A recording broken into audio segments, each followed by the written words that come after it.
Continuamos en Perfil, estamos conversando con el abogado Alfredo Torres Quirós, con quien venimos haciendo un análisis comprensivo un tanto de lo que está pasando en este momento en el mundo.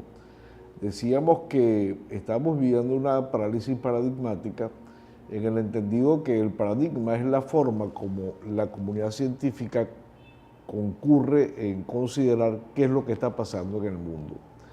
Y para ello se establecen unas pautas, unas condiciones que en la medida que se van cumpliendo permite que mediante la observación, mediante el método científico, eso se vaya corrigiendo, anticipando o actuando frente a algunas anomalías que amenazan ese paradigma. Nosotros decíamos que estábamos viviendo una parálisis paradigmática porque el mundo está como en ascuas, qué es lo que está pasando, pero vamos a aterrizar un tanto en Venezuela, en eso que conocemos como ese hermoso país llamado Venezuela.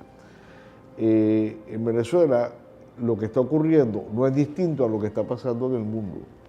Ojo, nosotros tuvimos la oportunidad de ver un estudio de Rosario Rosan-Ballón, un francés filósofo que analizaba lo que era la crisis de la democracia. Algunos lo llaman la crisis de los partidos políticos.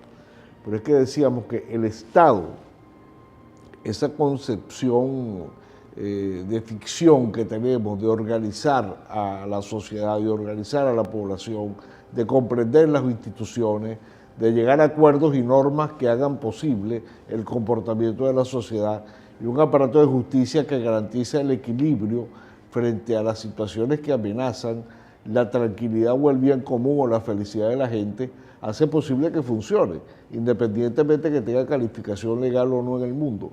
Pero decíamos esto porque en Venezuela vivimos una situación muy difícil, que la misma comunidad científica dice que una revolución no puede durar mucho tiempo. Una revolución es para que cambie un paradigma por otro. En cambio, a nosotros se nos ha dicho, una buena parte del país, que tenemos una revolución de 26 años. ¿Eso es posible?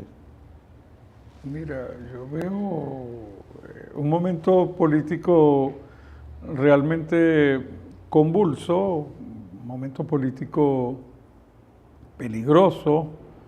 El país descansa sobre equilibrios precarios, ¿okay? Tanto desde el punto de vista económico. Tenemos un gobierno que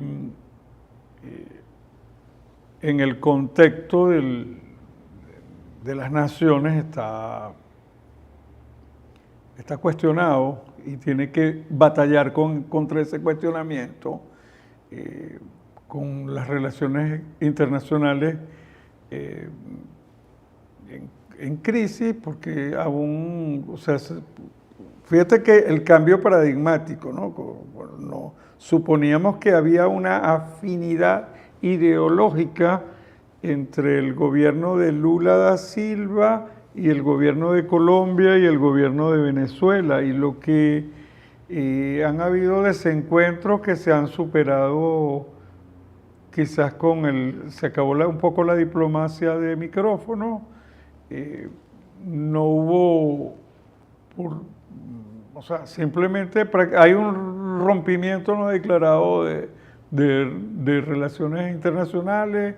El señor Lula desapareció, el señor Amorín desapareció, tampoco habló más el presidente de Colombia sobre Venezuela. Creo que se mantiene todo a nivel comercial. Básicamente, ni siquiera el gobierno de Nicaragua no veo una fluidez tampoco. Que tiene sus propias crisis. Que tiene su propia crisis y su propio estilo, que es bastante autónomo, pero con una realidad económica distinta en el sentido de los indicadores macroeconómicos. A pesar de que es una economía pequeña, es un Estado organizado que vive de un poco saben hacer proyectos, saben competir y acceder al financiamiento multilateral con pequeñas inversiones, son disciplinados, es la información que tengo. Que Correa lo hacía también en Ecuador. Un poco sí, con ciertos logros importantes, inclusive en materia de que educación. todavía se Se mantiene. atrevió a hacer su especie de plan Fundayacucho allá, llevó, aparte de lo macroeconómico, innovó en educación.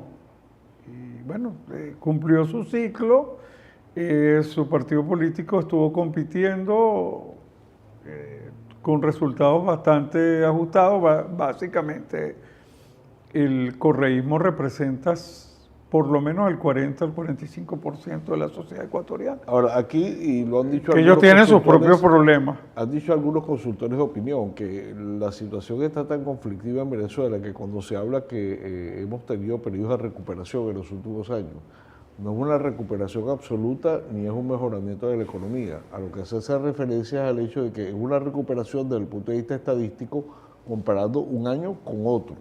O sea, porque un año ha habido a uno anterior. Ha habido quizás recuperaciones dentro de la caída económica, porque el tamaño de la economía, todos sabemos que el total de bienes y servicios que se transan hoy en la economía venezolana no tiene nada que ver con los parámetros de hace 10, 15, 20 años. ¿Por qué? Porque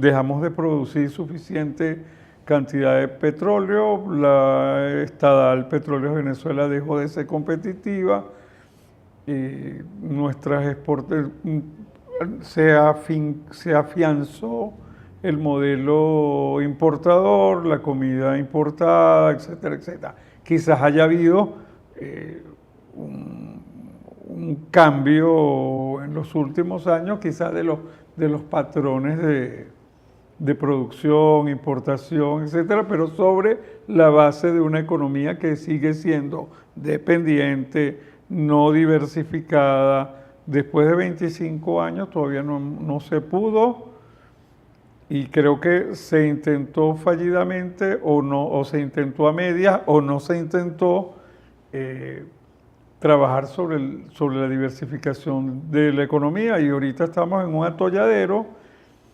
porque el 20% de la producción petrolera o algo más, de acuerdo a los estimados de cifras un poco clandestinas, porque uno de los problemas de Venezuela es que los indicadores, las cifras oficiales son un poco barnizadas, a veces son clandestinas.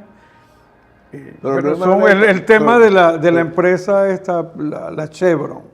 Okay. O sea, el tema de Chevron o sea, se pensó que el lobby iba a funcionar también con Donald Trump.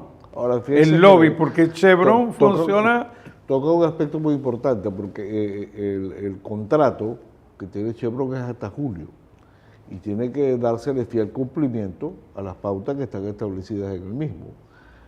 O sea, sigue saliendo petróleo venezolano a los Estados Unidos, se sigue cotizando, el cártel fija un precio, eso se negocia regularmente a precios negociados, o sea, no necesariamente a la tasa que aparece promedio, pero ya se está hablando en muy altos niveles económicos en el mundo que Estados Unidos, que necesita diariamente entre 19 millones y 20 millones de barriles diarios para garantizar su funcionamiento como nación consumidora de petróleo o de derivados de petróleo, no puede desechar totalmente la realidad venezolana por razones obvias, geopolíticas. O sea, tengo a Venezuela más cerca que el petróleo que me pueda traer de cualquier lugar del mundo. Y tengo refinerías que están adaptadas, que están adaptadas a los patrones de refinación de los crudos pesados y semipesados, que son lo que más se exporta de Venezuela. Entonces,